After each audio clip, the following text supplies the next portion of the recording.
voices are different, but the the bass part and what it's doing to the music and the hook and what it's doing to the music and the lyric and what it's doing Yeah. to the music, it is blues. It is.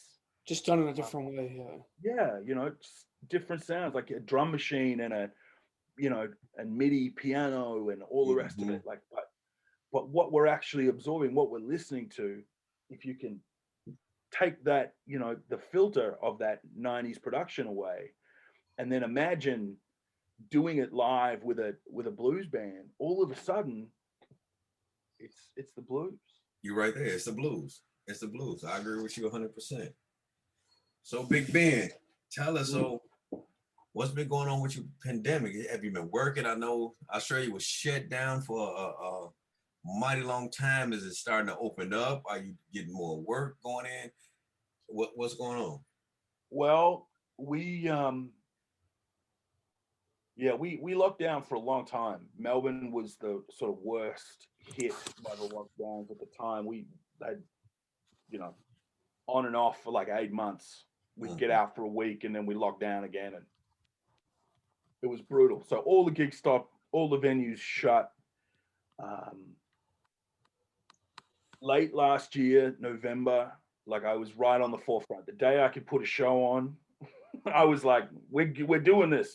Shows on, gigs on, fucking make it work.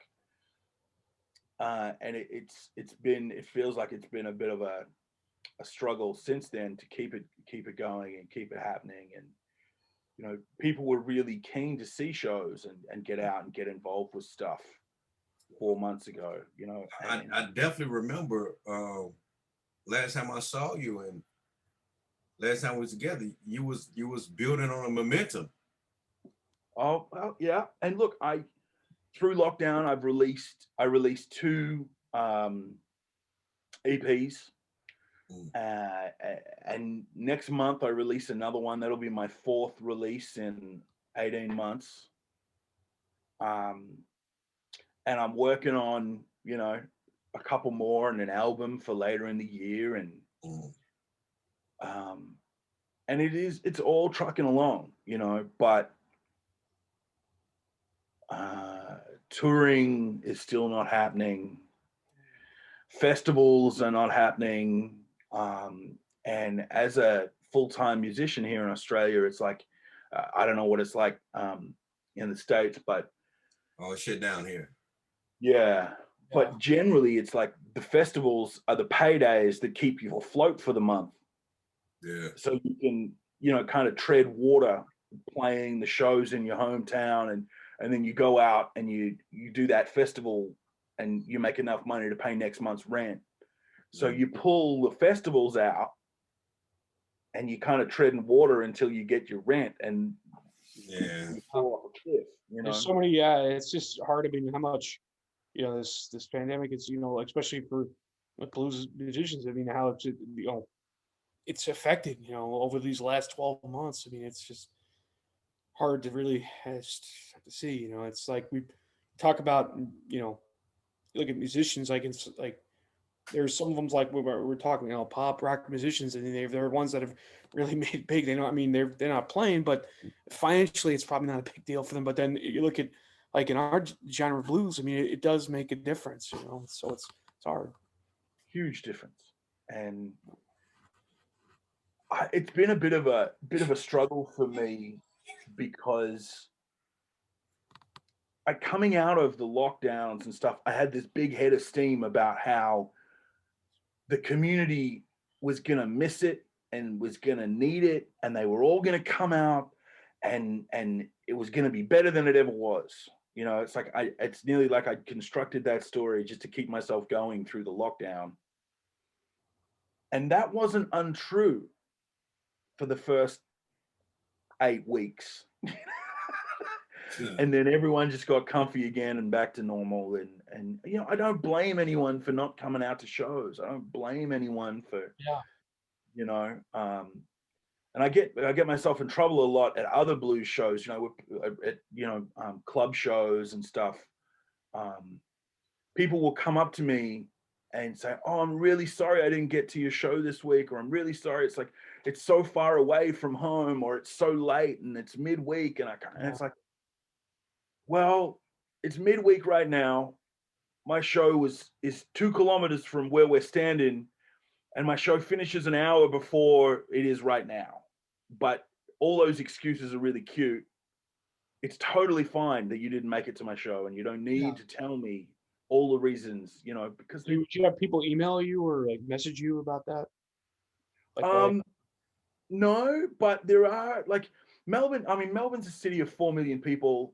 I believe we have a blues community of about maybe 2,000 people. But of that 2,000 people, that's all your festival goers and everything. There's probably 500 people out of the 4 million. Out of the 4 million people that live in this city, there's maybe 500 people that go out to shows once or twice a month. And I'm putting on a show every week. Wow. So you're not going to see all those people all the time, and that's totally fine. So would you say, I was going to ask you on this, Ben brings up a good point. In Australia, he's saying here obviously about 500, and in a city of 4 million.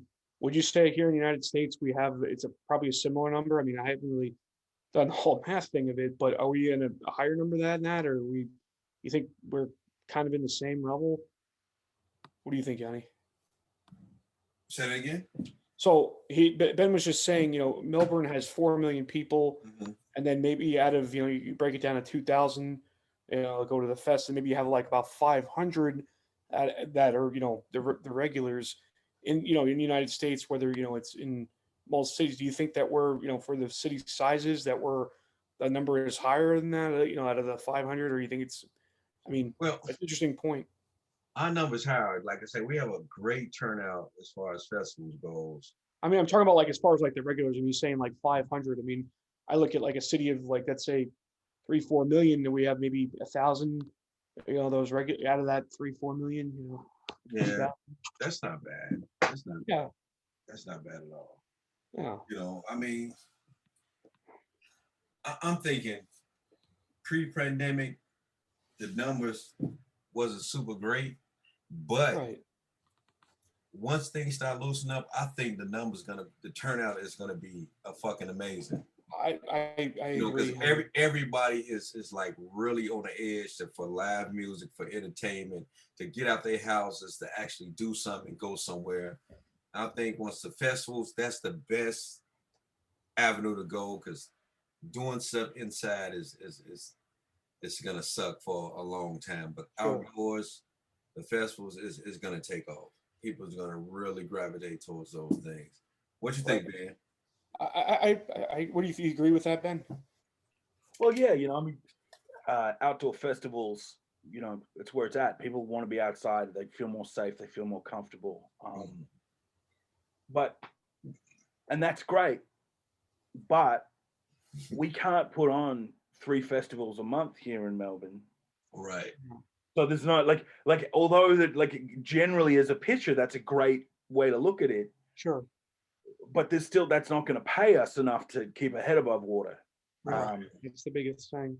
And it's even like here in the United States. I mean, like most cities like Chicago, as a Phoenix, a lot of places, that have 1-year blues, festivals that happen, once a year. But for musicians, it's kind of the same thing. There's the rest of the year of playing wherever else. So I understand what you're trying to say is that, there's the other part of the year to fill it all in, And I think that one of the biggest differences when you start breaking it down like we are with numbers and population and all the rest of it.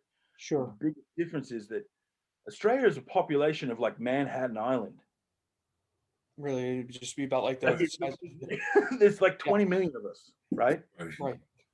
And we've got like 5 major cities. Right. And 2 of those major cities have got like 1 million people in them. Yeah. So like if I was a touring artist living in America, you could get to 5 cities with that population in a week. Yeah. Every week. Yeah. And not repeat any. Yes. Right. But I mean, you look at it like, I say that, I mean, and I look at this in a way of like, you're trying to, go to the places that are really like, if you're, especially if you're blues, the people that want to be and really appreciate what you do, I mean, it's like, at the end of the day, as a you want to be like, well, if someone's never seen me before, I want, and they have many choices within that city to go see whoever's playing, that they wanted, amongst the competition, to be going to see me. So that, I think that, when I look at the blues and I look at here what in America is, it's like, us being able to stand there, continue to stand the test of time, and of all the other people, of all these other genres that are out there, we continue to keep going with it. And and me and Dave have talked about this, there's just a gap within the, really in the genres. You look at pop musicians, or, even we're talking hip hop or what rock, with their get per one show is very, very high, and in the blues it's not necessarily the case, unless it's an exception. But I think that, I don't know. To me, I believe that the blues can easily become, you know where it's like that, where the blues musicians should earn more. I know it's because I feel like, to me, why I always say to myself, why, if those musicians can, well, why not the blues?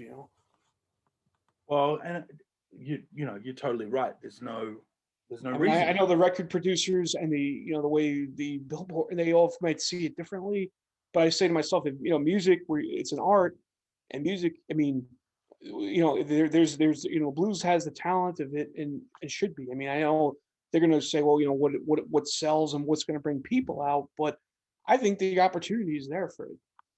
Look, there's definitely there's no reason, right? There's Yeah. no reason why the general population of anywhere doesn't listen to you know blues music alongside pop music, and give it the And a lot, same exactly right. space, right? You're totally right.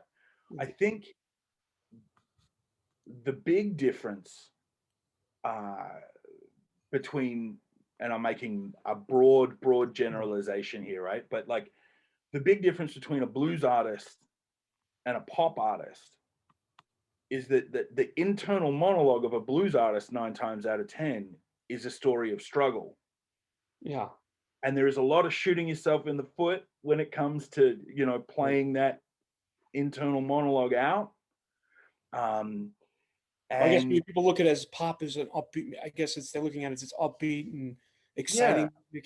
I mean, I'm not going to dispute, say it is, but I mean, but I look at it like as the talent of a blues. I mean, I just look at it as it's just a character or a person, and you have to have, but you have to have that, to be able to stand the test time. I understand people when they want to hear music that they're going to look at that all day. Pop is, you have all that, you know, it's more up, the upbeatness, but the blues, it's really, you have the soul, and it's a true lesson to life. That's just how I look yeah, at it. you're not going to get an argument out of me. But like Right. the, I mean, and the reason that, you know, so Pink, the Yeah. artist Pink, holds the highest number of ticket sales in Yeah. Melbourne on a Yeah. tour, and it was like some stupid number, Yeah. right? It's It was probably, like one in every 10 people in this town went and to saw go to that, see Pink. Yeah. like massive. Now that financial equation doesn't equate to Pink being the most amazing artist that's ever performed in this city. Right. And it's like, it's not, we're not talking, when you start talking about the way that the general public engages with music and the turnouts to music, we're not, like, that's not actually a conversation about art, music, the Sure. blues. It's essentially a conversation about PR and drive, and And drive, and and who's how behind many it. Yeah. people are behind that camp Right. putting putting work into it. I And then mean, that's what also creates, when the more that PR, and like you said, that PR and that demand creates where, pricing of tickets continues to go up and up and up. And I mean, yeah, like Pink, really, Pink, or some of the, like you mentioned, in the US, it would be in some cases $500 to $600 US dollars a seat to see one of them. And where, I look at it like if you're a person that, economically, I could see blues for probably several years before it would take me to see a 3-hour concert, of one of those. Yep.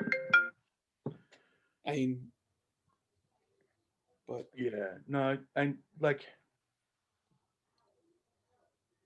we were just talking about this. I know you had stepped out, but the bridge between what blues musicians are being compensated to these other genres where it's not where it's the gap is pretty big, and why that is. We were just talking about Yanni. what? And again, like I don't know what it's like in Phoenix or in Chicago, but I mean, it really here- depends on like obviously the musician, but if you look at even in here in Phoenix or even a guy like even when BB King played here, I mean what BB King would be paid to go perform and who's a legend versus what Lady Gaga would be, it's still about 10 times more, and it's like to me I say to myself, and like I said, I get the fact that people want that maybe that kind of music, but I feel like if it's the talent and they're all things equal, I feel that it's just too big of a gap, and I get the PR part of it. But I believe that the blues it deserves to be closer to that level, and I know it starts with the fans and it starts with the people that have to to be in that same level. But I feel like it's there. Why not? well, the you're not wrong. Why not? Yeah, I would love it. The reality is that not all things are equal. that's the truth. And, Yeah, I mean, and I not wish all it things are was. fair. And like, Uh, but here in Melbourne, I've over, the years of promoting shows and putting on shows and doing all the rest of it, like I've kind of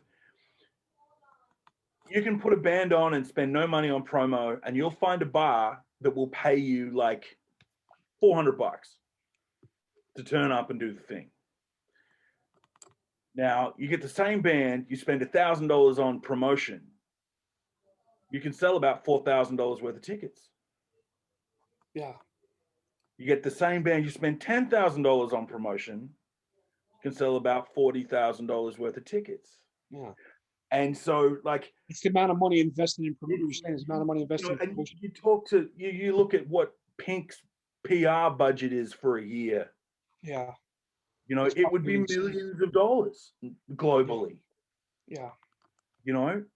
And You're saying it's all part of the PR and the promotion, the completely, investing. completely. Artists aren't famous because they're talented. It's the people that are behind them. Yeah. Yeah. It's like there's like, and the whole record industry, which is freaking out right now because of the internet and streaming and all the rest of it, and they can't work out where to make their money. They can't work out who to exploit. Oh, we missed the boat on exploiting live streaming. Now we got to find some other way to screw someone to make some money. I mean, Zappa said it. Talking about Frank Zappa? Right? Yeah, but like Frank Zappa said, being an artist is a shit deal. Last person to get paid. Oh yeah. You create a record. Who got paid to create that record? Well, all of the musicians that didn't write the song because they're charging the guy that wrote the song to play on it. The engineer, the producer, the mastering engineer, the artist that painted the fucking cover, and then the people that put the cover together with the CD, and like everybody got paid. Yeah. And now I got to go out and try and sell these things and make my 30 grand back. Yeah. Like it's a shit deal. In the next 5 years, record companies will be obsolete. Yeah. Man, there'll be more management firms than the record companies. I think you're right. And I mean, there's a lot of my peers that have made the decision to go with agents or go with management or labels. On paper, it looks like they're making better coin than I am hustling on my own. Mm, But at the end of the year, after all those people have been paid, mm, I'm, like, I don't have to pay an agent. exactly. I don't have to pay a record producer. I'm doing that. I'm doing that bit. Every job that you ask someone else to do is just another mouth you got to feed. So you Exactly. better, if you're going to pay someone to do something, you better make sure that it's something you can't do for yourself. Yeah. Exactly. Exactly. They, So what do they, you think? I mean, as far as the they live blues, I off mean, your sweat. Yeah. as the blues, what do you think that you talk about, we've talked about here about promotion, about the everything that's behind it. What do you think that needs to happen? Maybe more. Do you think it's just maybe putting for blues as a whole, putting more of those efforts in? I mean, to do that, like like some of these other musicians are doing.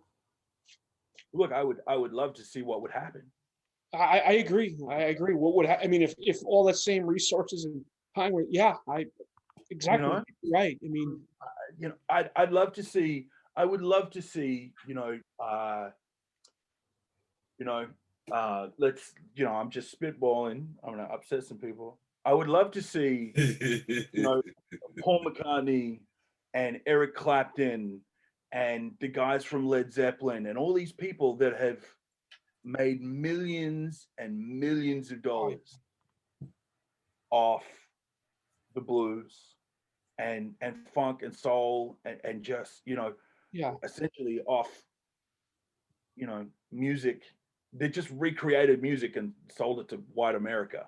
right, Now I would love to see those guys go, hey, what I'm going to do is I'm going to Google blues communities around the world, and I'm going to give each one of them $10,000 and for promotion. They're not that's allowed to that's spend it incredible. on making t-shirts. They're not allowed to spend it on. They've got to improve their website. They've got to invest in community radio. They've got to print posters with that money. Let me ask you a question, Ben. Changing the subject a little bit. The Blues Roulette brand. How did you come up with that, and what direction you trying to go with it? Well, that's a side step. Yes, look, roulette, blues roulette. If I'm honest, I was playing music full time, and then I bought a business, like a bricks and mortar. I bought a cafe, which is all the rage here in Melbourne. Right. And Cafes all over the damn place. right, cafes. And the roulette was actually just a way for me to be able to do 110 hours a week in a business and still be relevant or still keep touch with the blues community. So what I did was essentially I book a rhythm section, myself, a bass player, and a drummer, and I convinced a bar that a friend of mine owned to pay me to turn up and jam with my friends. So every week you're going to get the same rhythm section, but you're going to get a different singer and a different show, because everyone comes at the blues a little differently, even if they're playing the same songs. Right. Which made it easier for me to promote, because I knew there was a constant stream of shows coming. So I could spend a couple $100 a month on a poster and get great artwork. I could spend a couple $100 and get like a company to put posters up all over the neighborhood. And as I transitioned out of that business and working in the cafe and back into the roulette full time, it's all just kind of evolved from wanting to be in and around the blues community here in Melbourne and Australia. And slowly over time, it's become, more of an international thing as well, which is incredible. And it because it did come from just this little, I don't want to lose touch with my people. That's all it was. But yeah, I'm now releasing EPs, which are live. All of the EPs that we record and release are all live, with very little editing. I think on the 4 EPs, I've cut 4 bars out of one piece of music. So for the most part, all of them are live. Like that's how that piece of music was played on the day in that room.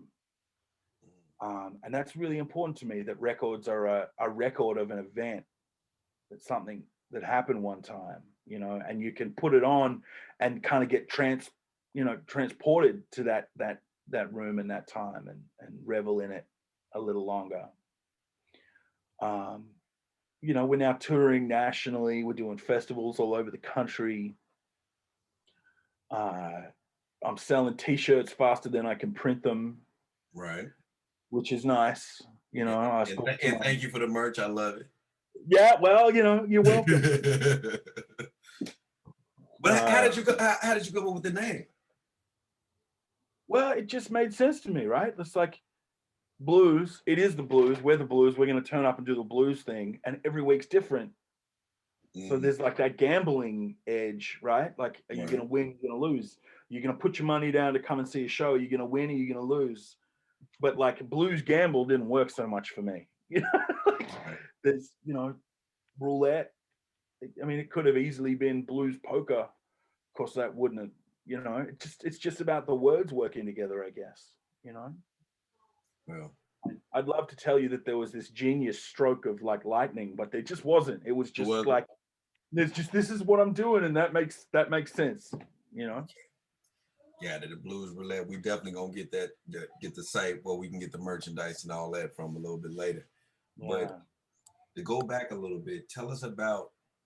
Can you say you came to the States last year, came to Arizona, then you came to Chicago. Well, with a stop off in LA, I stopped with a stop off in Cali. Yeah. Did you spend any time there, or was it just in the airport? Oh no, I was in LA for a week. For the NAMM show in Anaheim. Yeah, did you have a nice time out there? Look, I really like LA, but I also believe if hell exists, you get there through LAX. Oh yeah. I hate that. That's crazy. That's a crazy place. Yeah. But you know, I was really lucky actually. I worked with a Melbourne-based company called Cole Clark, who are predominantly an acoustic guitar company. They make the best pickup system in an acoustic guitar in the world, in my opinion. They're incredible guitars. But they started making some basses a couple years ago, 2 years ago. And they went from making a very kind of spaceship electric bass, you know, like a Warwick or a Music Man kind of hi-fi thing. And they decided they wanted to make like a vintage style instrument, a more kind of passive Fender kind of thing. And me being who I am, they reached out to me and said, look, would you help us? Would you put some, you know, put your thoughts in and help us kind of put it all together, the instrument, which was an incredible opportunity for me. And so yeah, they invited me to come to NAMM to the launch of the acoustic, the passive electric bass range, which was an amazing experience, man. NAMM is just like, there's nothing I've ever seen in my life that comes close to what the chaos of a million salesmen trying to sell the same thing is. Like, that was it's indescribable. So from Cali, you went to Arizona. So how was your time in Arizona? Look, Arizona was great. The house looked after me, Mike, and you know, like, it was great to see a lot of the little clubs, little blues jams and stuff in Phoenix, and kind of see the similarities and the differences to what's going on here musically and what's going on. And I guess being from the asshole of the world and coming to the home of the blues being America, some part of me honestly expected to just get bitch slapped by musicians in every bar and, Yeah. and just be like at boot camp, like blues boot camp, you know? Yeah. And if I'm honest, that kind of didn't happen. Um, I met some great players and I rubbed shoulders with some people who I am, you know, absolutely Who did you blessed. end up getting a chance to meet? Just from Uh, I met a whole bunch of guys. So through Mike, who is a Hall of Famer out there in Phoenix, Mm-hmm. I met a bunch of guys. from Mike. Who's this Mike?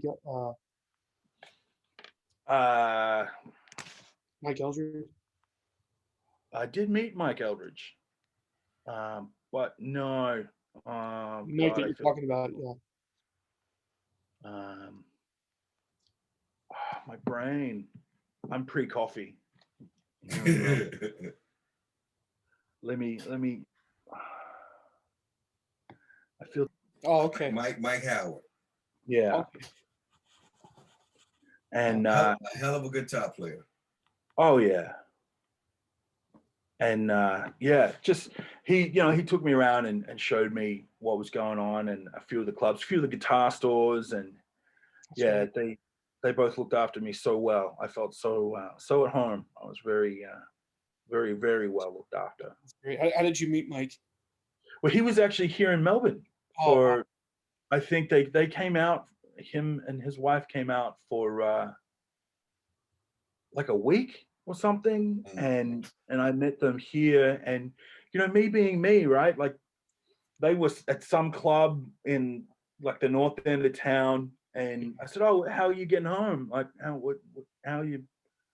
Oh, and they said, "Oh, we'll get an Uber or something." And I said, "Oh, look, I'll drive you. Come on, jump in the car, and I'll take you. You know, I'll drop you off at your where you stay." And like, I know what it's like to be in another city at the other end of the world, Yeah. and like, oh, the Uber didn't come, but now we're getting charged for it, and how do I deal with this, and how do I? It's like, no, don't worry about any of that. Just get in a car. I'll take you home. And yeah, that kind of was the start of me getting to know Yeah. Mike, and They great people, Al and